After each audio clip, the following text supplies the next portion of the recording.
Eh bien bonjour à tous, ça fait plaisir de voir autant de monde, parce que qui sont les meilleurs experts en termes de santé? Les citoyens, tous futurs patients, et non pas le ministre de la Santé qui encore hier à Nice a expliqué qu'il ne pouvait rien faire, parce que soi-disant, il fallait 10 ans pour former un médecin, qu'on n'en avait pas assez, et que donc il n'y avait pas de solution. Eh bien écoutez, s'il y a des solutions, il y a des solutions, on les a proposées, mais malheureusement, visiblement, ni le directeur de l'ARS, ni la directrice de l'hôpital ne veulent nous entendre. Y compris la directrice de l'hôpital, on a fait quand même le tour des services, ne voulait pas qu'on fasse le tour des services. Vous voyez, on est dans un pays très démocratique, c'est-à-dire que l'hôpital appartient à qui? Est-ce qu'il appartient à la directrice ou à nous? Il appartient à nous. Donc, a priori, on devrait pouvoir aller discuter avec les personnels qui sont en grande difficulté. Certains sont en grève, en particulier dans le service de chirurgie, parce qu'ils sont en sous-effectif. Alors, la situation actuelle, elle était hautement prévisible. Rappelez-vous, ça fait des années que l'on explique qu'il faut former plus de médecins, qu'il faut former plus d'infirmières, qu'il faut arrêter de fermer les lits, arrêter de restructurer. En 2019, bien avant la crise, nous étions dans la rue, de très nombreuses organisations, syndicales, collectifs, pour dire que c'était assez simple, on avait 3 revendications: des effectifs supplémentaires, des augmentations de salaire et l'arrêt des fermetures de lits. C'est assez simple. C'était avant la crise Covid. Et voilà. Et alors, depuis qu'il y a la crise Covid, on nous explique que s'il y a des difficultés, c'est à cause de ce coronavirus. Mais si les urgences sont fermées aujourd'hui la nuit, est-ce que c'est la cause du coronavirus? Ben non. Si dans mon hôpital en Seine-Saint-Denis, aujourd'hui 25% des lits sont fermés, par manque de personnel, c'est pas la faute du coronavirus. Voilà. Donc, en situation de crise, il faut savoir prendre des décisions. Et alors, hier, j'ai donné une interview à Var Matin. Et comme les journalistes font bien leur travail, ils m'ont interviewé, et ils ont demandé au directeur de l'ARS, au directeur territorial de l'ARS, de donner son avis. Quel avis a-t-il donné? Pas le même. D'une part, j'ai un discours préenregistré. Première réflexion. Deuxième réflexion, un deuxième argument, c'est on fait beaucoup de choses depuis le 29 octobre. On se réunit tous les mardis. Super. Donc, l'ARS sert à faire des réunions. Non, l'ARS est là pour assurer un principe constitutionnel en termes de service public, qui est l'égalité de traitement de tout citoyen, quel que soit son lieu de résidence sur le territoire national. Voilà. Ça, c'est le rôle de l'État, et les ARS étant le bras armé de l'État dans le domaine de la santé, c'est leur rôle. S'il n'est pas capable d'assumer son rôle, ce monsieur, qui s'en aille. Mais voilà, il y a un problème. Depuis le 29 octobre, il n'a rien fait. Or, il y a des solutions. Moi, je vais vous expliquer ce qu'on peut faire immédiatement. 1, il faut que la médecine de ville se réorganise et joue son rôle. On a supprimé l'obligation de la garde des médecins en 2002. Alors individuellement, je peux comprendre, les médecins qui sont de moins en moins nombreux, ils ont une charge de travail importante. D'accord, mais collectivement, il faut qu'ils assurent les gardes de nuit, le week-end, pour une raison très simple. Vous êtes dans un département où vous avez un nombre de personnes âgées très important. Quand ces personnes ont un problème de santé, elles ont besoin qu'un médecin vienne les voir à domicile. Et la plupart du temps, avec un examen médical, une prescription, eh bien on peut rester à domicile. Et ne pas venir aux urgences par défaut, en appelant un autre service public qui n'en peut plus, que sont les pompiers, qui vont chercher la personne à la maison parce qu'il n'y a pas de médecin qui peut se déplacer, et elle arrive ici aux urgences, on l'attend sur un brancard, et on la renvoie le lendemain avec une ordonnance. C'est du non-sens. Donc il faut rétablir la garde des médecins de ville avec les visites à domicile. Alors après, il faut se mettre autour de la table et discuter. Vous savez, il y a des départements, les médecins ont demandé une voiture et un chauffeur. Pourquoi pas, si c'est ce qu'ils demandent, pour qu'ils fassent des visites à domicile. Et puis on voit comment on les rémunère, mais voilà, il faut qu'ils fassent leur boulot. Et à l'hôpital, il faut aussi que l'ensemble des médecins fassent leur boulot. Moi je suis urgentiste. Eh bien écoutez, on ne peut pas, ce qu'on appelle la permanence de soins, ne peut pas reposer que sur une seule catégorie de médecins. Il faut que l'ensemble des médecins participent aux gardes en ville et à l'hôpital. Hormis les plus âgés, qu'on les prenne de santé et quelques hyper spécialistes, tous les médecins doivent pouvoir assurer la garde. La nuit, le week-end, si tout le monde participe, ça sera une garde par mois ou toutes les 6 semaines. Donc c'est possible. Il n'y a pas besoin d'attendre 10 ans pour former de nouveaux médecins.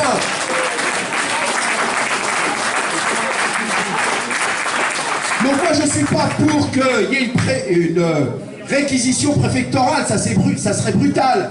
Mais on décide de la stratégie, on réunit les gens et on met en œuvre, on arrête les réunions. Voilà. Eh bien s'il y a des refus, peut-être faudra aller jusqu'à la réquisition pour certains. Mais je pense que les gens sont raisonnables. Et si on est assez ferme pour dire, ben écoutez, c'est la mission de service public, il faut que chacun fasse un effort, eh bien on peut arriver à une solution. Voilà. Et puis il faudra préparer l'avenir.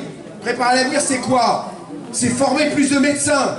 Quand M. Véran vous dit il faut 10 ans pour former un médecin, M. Véran est un menteur. Pour réguler les besoins en médecins, c'est pas 10 ans, c'est quand les étudiants, en fin de 6e année, choisissent leur spécialité, qu'on peut réguler en fonction des besoins. Vous savez, si on a connu ces difficultés qu'ont entraîné le confinement et tout ce qui a suivi, c'est pas parce qu'il y a eu une épidémie qui a touché des millions de personnes avec des millions de malades. C'est parce qu'on n'avait pas assez de lits de réanimation. Et pourquoi on n'avait pas assez de lits de réanimation? Parce qu'on n'avait pas assez de réanimateurs. Et quand un certain nombre, nous étions un certain nombre, après la première vague, à dire nous n'avions déjà pas assez de lits de réanimation, on en a ouvert un certain nombre, on a commencé à former du personnel. Il faut continuer à former ce personnel pour maintenir un nombre de lits ouverts supérieur aux 5000 lits qui étaient déjà insuffisants. On gardait au moins 8000. On a refermé ces lits, on est revenu à 5000 lits.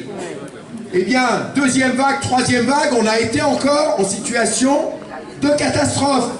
La définition de la catastrophe, c'est que les moyens sont insuffisants pour répondre à la situation. Voilà, donc on n'a pas pris les bonnes décisions. Et quand je vous dis qu'on n'a pas pris les bonnes décisions, c'est aussi sur la régulation des médecins en fonction du choix de leur spécialité. Parce que en novembre 2020, c'était le moment où les jeunes choisissaient leur spécialité. On disait, on ne forme pas assez de spécialistes. 75 réanimateurs par an, on forme pour toute la France. On a demandé qu'on augmente ce nombre. Et bien en novembre 2020, le gouvernement a refusé d'augmenter le nombre de réanimateurs en formation. Voilà. Donc si on n'a pas eu assez de lits pour les vagues suivantes, c'est parce qu'on ne s'est pas donné les moyens. Aujourd'hui, si vous lisez un petit peu la presse, vous avez peut-être entendu parler de la ville d'Orléans, où depuis des années nous demandons à ce qu'il y ait une fac de médecine qui soit mise en place à Orléans, parce que la région centre est la région qui manque le plus de médecins. Il n'y a qu'une seule faculté de médecine à Tours. Eh bien, devant la carence de l'État et des gouvernements successifs, qu'est-ce qui se passe aujourd'hui à Orléans? On a été chercher l'université de Zagreb, en Croatie, pour créer une antenne de la faculté de médecine pour former les médecins en France. C'est une honte. Voilà. Donc la situation que l'on connaît aujourd'hui, il y a des responsabilités politiques. Voilà. Donc aujourd'hui, nous sommes dans une situation où il faut dire les choses clairement. Quand vous avez des gens qui se mobilisent, comme vous ce soir, et que la directrice de l'hôpital explique qu'il faut arrêter la mobilisation parce que ça nuirait à la réputation de l'hôpital. Et c'est pour ça qu'on n'arriverait pas à trouver des médecins. Mais madame la directrice, qui est une fonctionnaire d'État, quel jeu jouez-vous? si vous croyez que le problème, c'est la réputation de l'hôpital, ça veut dire que vous êtes dans une problématique de concurrence. Donc vous voulez piquer les médecins à vos collègues des autres hôpitaux. Ce n'est pas sérieux, madame la directrice. Vous n'êtes pas à votre place ici, si vous tenez ce type de propos. C'est justement en mettant en lumière les problèmes qu'on peut les résoudre. Et ce qu'on demande aujourd'hui à l'ARS, à l'Agence régionale de santé, c'est qu'ils arrêtent leur réunion du mardi, qu'ils en fassent une seule réunion en mettant sur la table les propositions que l'on fait ce soir et que l'on a déjà faites et qu'ils ont refusé de mettre en œuvre. Voilà, c'est ça qu'il faut exiger.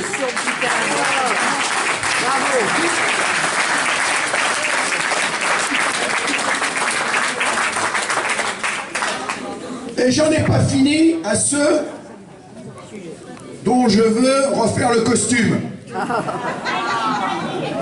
Parce que il y a aussi les politiques. Ah oui.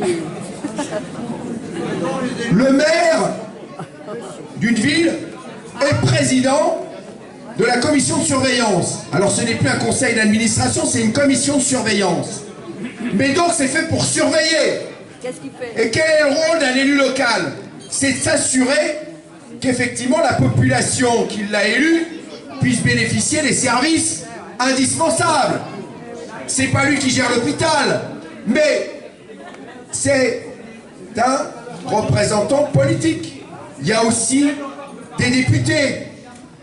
Et donc, ils ont aussi un ministre qu'ils peuvent aller voir. Moi, je peux vous dire que quand un maire, président de la commission de surveillance, d'une commission de surveillance, dit clairement qu'il n'est pas satisfait par les décisions qui sont prises par la direction d'un hôpital et par un directeur d'ARS, ça bouge au-dessus. Voilà. Il faut lui dire.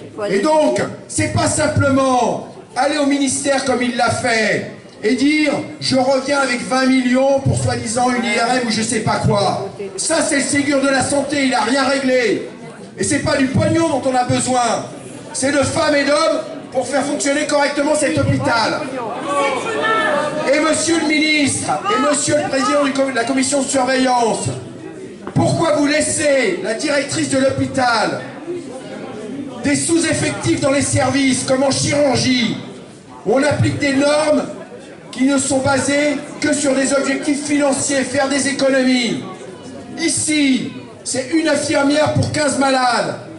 Quand on va dans des pays développés, comme en Europe du Nord, les normes, c'est une infirmière pour 7 ou 8 malades.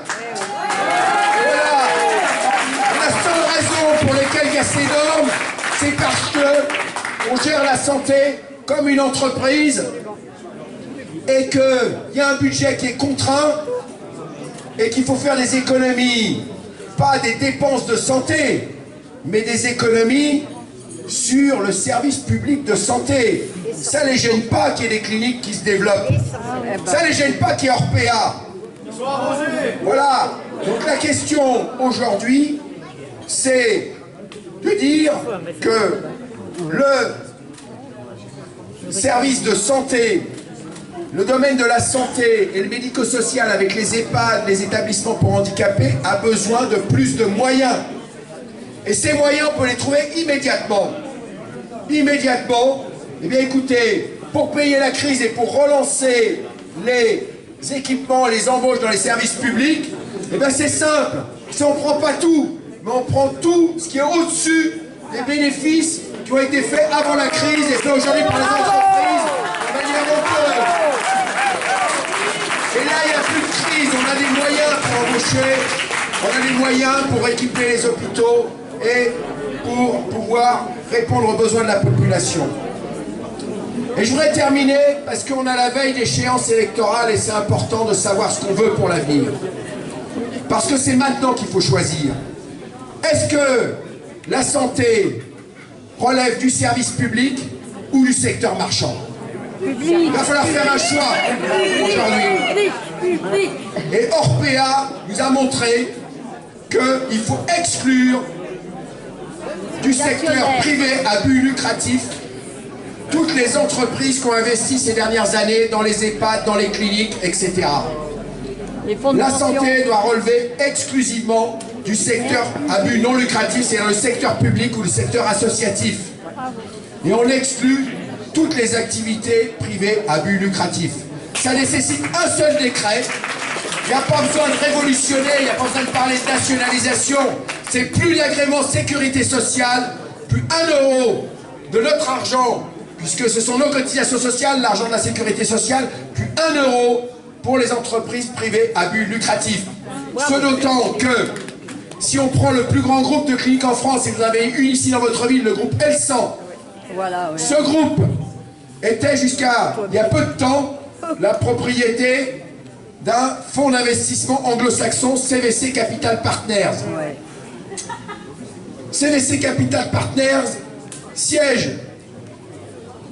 opérationnel à Londres, siège fiscal au Luxembourg.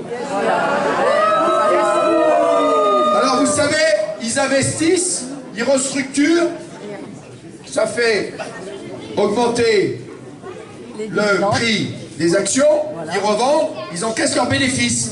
C'est ce qu'ils viennent de faire il y a 1 an. Et ils ont été remplacés par de bons investisseurs français. Le groupe Elsan, quand vous allez dans le groupe Elsan et que vous payez la chambre à 80 €, les dépassements d'honoraires et tous les services annexes, qui se fait du pognon aujourd'hui? La famille Bettencourt qui a investi dans le groupe Elsan et les assurances AXA. Voilà. Donc aujourd'hui, il faut être clair. Plus d'agrément sécurité sociale pour les établissements privés à but lucratif. Voilà, ça c'est la première chose. Et la deuxième chose, eh bien c'est d'où vient l'argent. Eh bien l'argent, il doit venir de la sécurité sociale et on n'a pas besoin d'assurance maladie complémentaire. On a besoin de la sécurité sociale, collecteur unique de cotisation, payeur unique.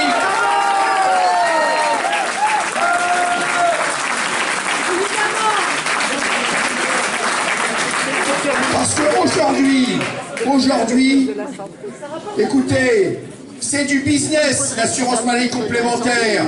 Et qu'est-ce qu'on essaye de nous vendre là, avec la mutuelle pour tous? C'est un marché pour les assureurs. Et à terme, on aura un système à l'américaine. C'est-à-dire il restera une sécurité sociale minimale, la CMU, pour les pauvres, et pour les autres, eh bien, il faudra prendre une assurance privée et aller dans des cliniques privées. Et bien, c'est pas ce qu'on veut, et c'est pour ça qu'on est là. Et on veut effectivement que l'État remplisse sa mission de service public, pour assurer ce que je vous ai dit, le fait qu'on refuse, quand on habite à Draguignan, d'être moins bien traité que quand on habite à Nice ou à Marseille. On a le droit aux mêmes services de santé parce qu'on paye les mêmes impôts, on vit dans le même pays, il y a la même sécurité sociale pour tout le monde. Donc madame la directrice de cet hôpital, monsieur le directeur territorial de l'ARS et monsieur le maire, au boulot!